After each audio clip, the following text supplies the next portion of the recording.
Mark VonAppen. I'm a fire captain from Palo Alto, California. Been on the job for 19 years now, and still love the job. This question comes up a lot of places that I go. And when this question first came up, can you be liked and respected? My first answer was, of course. Yeah. Of course you can be liked and respected. I think it's actually, if you start your career off the right way and you treat people the right way, it's easy to be liked and respected. But to me, the most important thing is being respected. You know, if you're looking to lead and you're looking to set precedents and create change, you're not necessarily going to be liked. And that's one of the things that I've really had to understand in my career and be able to walk past that stuff. And if you're going to create change, you can't worry about being liked. Because whether you like me or not is immaterial. But through my actions, attitude, and work ethic, you're going to respect who I am. And you're going to respect our crew. And I really do believe that if we're doing things the right way, it goes like this. Starts with respect. And whether you like somebody or not, like I said, is immaterial. But if you respect them, you're eventually going to start modeling those traits. You're going to admire them. So from respect comes admiration, comes modeling. Okay? And then that's where you get true cultural change. Is from when people are modeling the right kinds of behavior, you get enough people doing the right thing, that's where true cultural change comes from. And you have to be patient. It doesn't happen overnight. It's one of those things that if you're trying to implement change, it's going to take place over a long period of time, and people from the outside are going to look at your organization and say, wow, that change happened overnight, but it didn't. Okay, the people that make the changes are the ones who say what they're going to do, and then they actually do it. Okay. In our organization, in our firehouse, we started putting words to the actions that we were seeing happen every single day. We have the big four: do your job, treat people right, give all out effort, have an all-in attitude. And that's how we approach every single day when we come to work. And as a company officer, I approached the other company officers in my firehouse and I said, these are the things that I see our firefighters and I see you guys doing every single day. And I'm inspired by the work that you guys do every single day.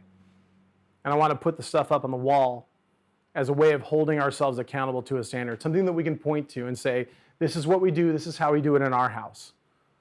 And then we took it a step further and we created the accountability board, which, a lot of times we'll talk about accountability and it comes across as punitive.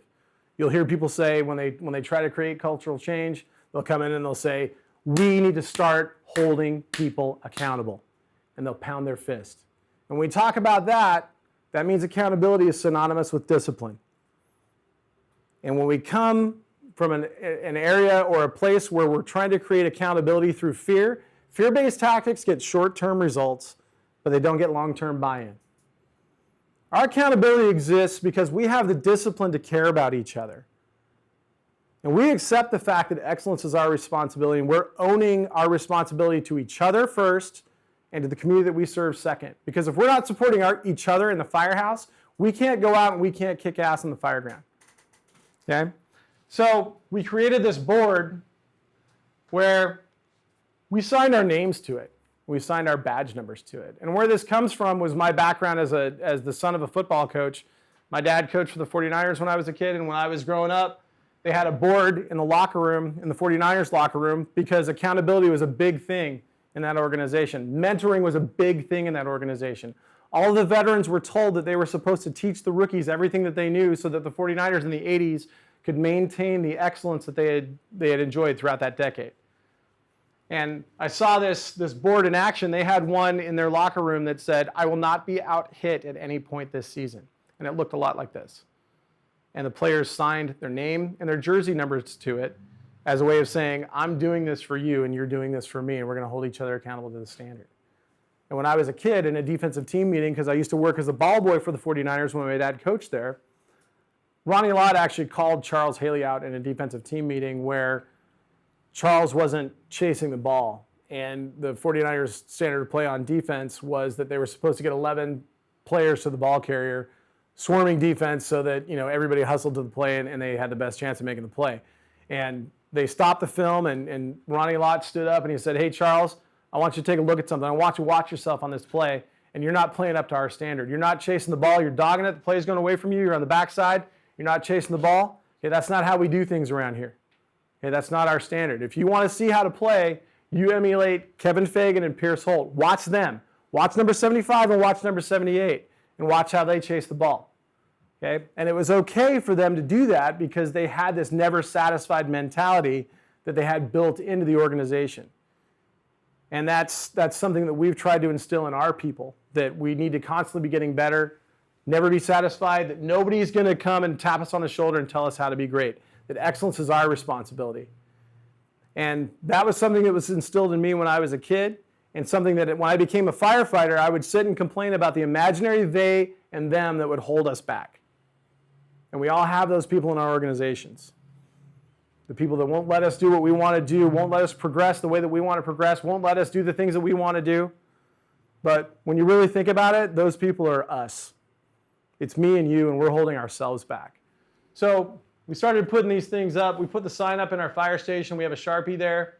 And we were trying to create this change in our culture, trying to put words to the things that we were doing, okay? And it was something that already existed at the time. So we put a Sharpie on the wall, and if you look at the first slide here, I signed my name there, and my whole crew followed suit.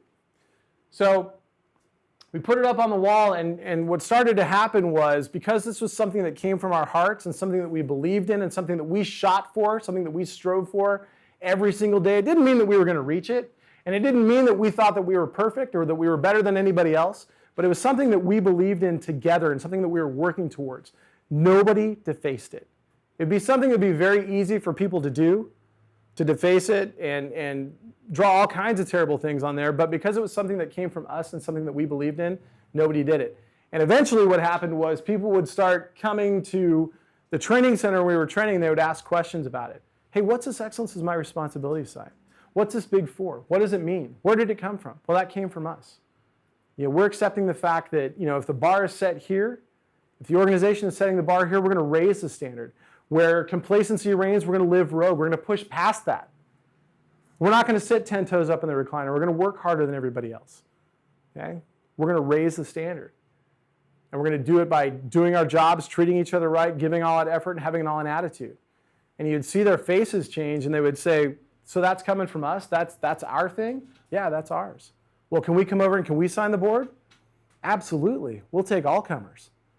So they would come over and they would sign the board, and eventually the signature list grew and grew and grew.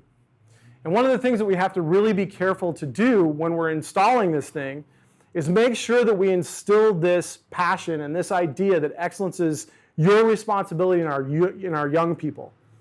And make sure that we maintain that youthful exuberance and that youthful passion, in our new people. And as older people, if we're maybe not quite as excited about the job anymore, maintain that passion in the new people and make sure that we're not those people that are, talking about how things used to be and how great it used to be back in the day before these young kids came in. Okay? Maintain that passion. Because this is the type of stuff that we're talking about here. This is what we need to celebrate, is when people go out and train on their own. How many times do we see young people that are out there excited about the job that go out and throw ladders or pull hose by themselves, and the older people in the firehouse are saying, hey kid, get back in the chair, relax, you're making us look bad, we don't want to be out there. We need to celebrate this stuff. When people are out there training and they're excited about the job, we need to cultivate that enthusiasm. We need to put people first again and get people excited about the job. And this is a quote that I really like by Sebastian Junger. And I really think that this is what this whole movement of Fully Involved is about, is putting people first again. And it says, modern society has perfected the art of making people feel not necessary. It's time for that to change. That's what this whole movement's all about. It's putting people first, creating a pact, creating the dialogue to where we understand, each other implicitly in the firehouse, in our personal relationships. So, thank you. That's all I have.